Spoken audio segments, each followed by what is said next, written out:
Morning dear students, welcome to professor S P. Goyal IAS classroom. प्रिय विद्यार्थियों, आपका सीएससी का प्रीलिमिनरी और मेन का सिलेबस बड़ा वास्ट है। वास्ट सिलेबस होने का ये मतलब नहीं है कि you have to read too much beyond your capacity.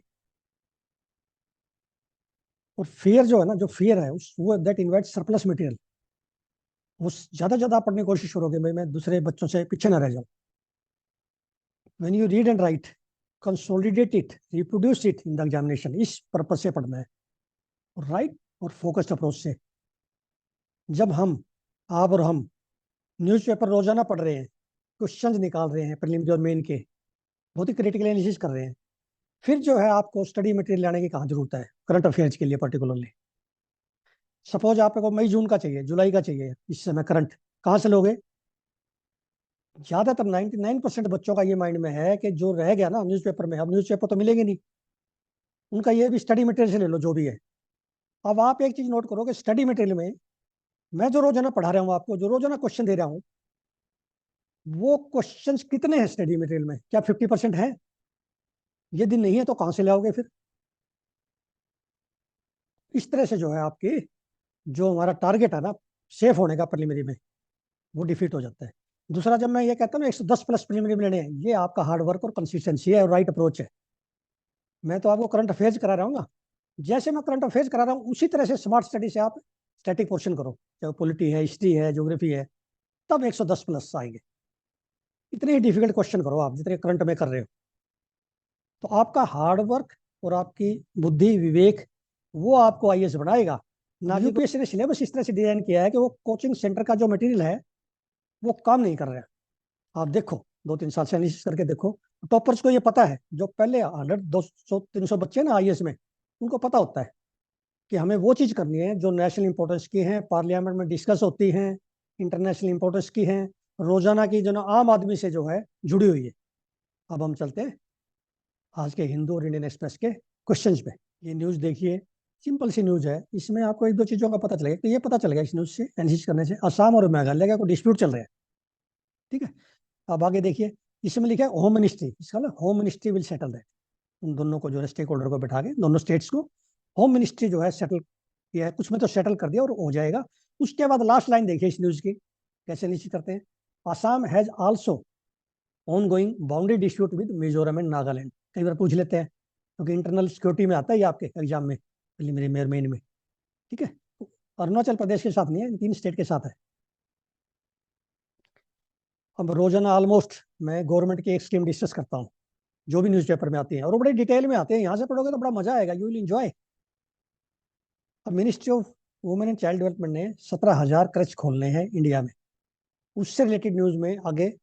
अब आप ये देखिए, ये पालना स्कीम दी है इन्होंने, डिटेल दे दी पालना स्कीम क्या है।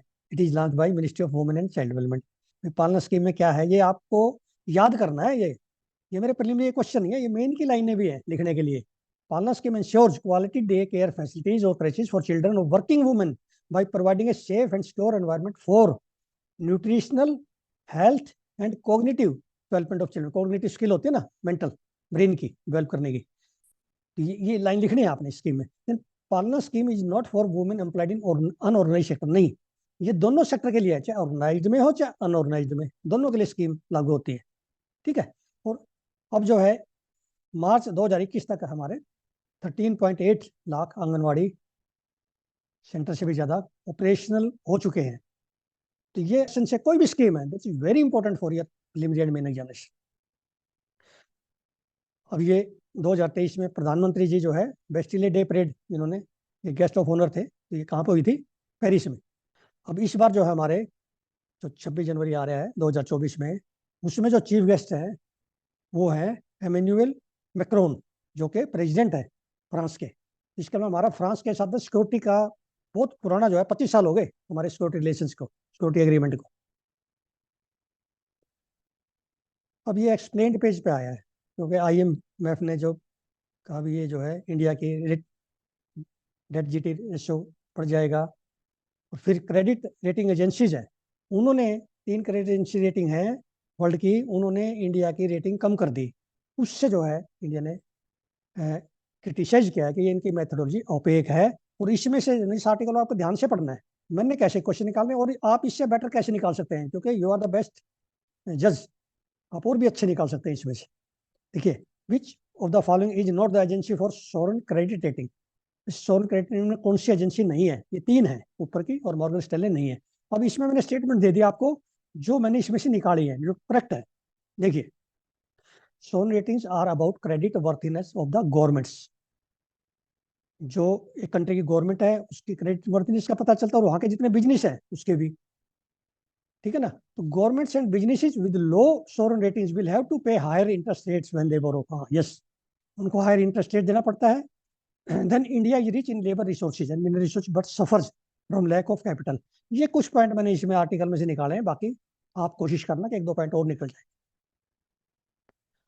अब इसी में आया ग्लोबल कॉम्पिटिटिव इंडेक्स 2023 का, ये रिलीज किया है international institute of management development ने। देन ग्लोबल इनोवेशन इंडेक्स 2023, ये प्रीलिमिनरी क्वेश्चन है, वर्ल्ड इंटेलेक्चुअल प्रॉपर्टी ऑर्गेनाइजेशन है। अब ये कई बार पता होना चाहिए आपको, पूछ भी लेते हैं। चीफ इकोनॉमिक एडवाइजर, ये बड़ी जो है प्रेस्टिजियस पोस्ट है गवर्नमेंट ऑफ इंडिया में, इज वी अनंता नागेश्वरन। अब ये इंडियन एक्सप्रेस में वही न्यूज है कि आईएमएफ डेट वार्निंग ए वर्स्ट केस सिनेरियो। इंडिया की लगा भी, इंडिया का जो है डेट टू जीडीपी रेशियो 100% से भी ज्यादा जा सकता है। एट प्रेजेंट हमारा 81% है, तो गवर्नमेंट ऑफ इंडिया ने यह कहा भी हो सकता है कि हमारा डिक्लाइन भी कर जाए। तो ये आपको पता होना चाहिए। इस तरह के ना जो व्यवहारिक जो है प्रैक्टिकल क्वेश्चन आते हैं ऐसे, जो रोजाना मैं आपको एक या दो क्वेश्चन जरूर देता हूँ मेन एग्जामिनेशन के लिए, और इनका मीनिंग है देने का।